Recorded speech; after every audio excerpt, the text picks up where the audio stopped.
ঢাকায় পাকিস্তানের উপপ্রধানমন্ত্রী ইসহাক দারের সাথে বিএনপি, জামায়াত ও এনসিপির বৈঠক। মুক্তিযুদ্ধের অমীমাংসিত বিষয়সহ নানা ইস্যু নিয়ে আলোচনা।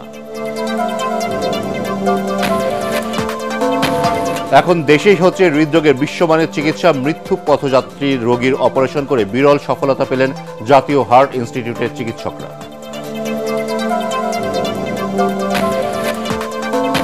মৃত্যু ঝুঁকি নিয়ে মাছ ধরতে সাগরে যাচ্ছেন জেলেরা। ট্রলার ডুবে নিখোঁজদের উদ্ধারের এই কার্যকর উদ্যোগ। অধিকাংশ নৌকায় থাকে না জীবন রক্ষাকারী সরঞ্জাম।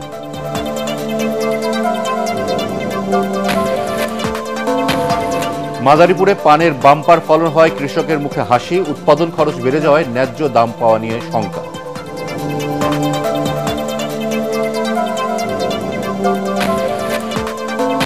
এবং গাজায় ইসরায়েলের অব্যাহত হামলা ও সহিংসতায় ভেঙে পড়েছে খাদ্য চিকিৎসা ব্যবস্থা।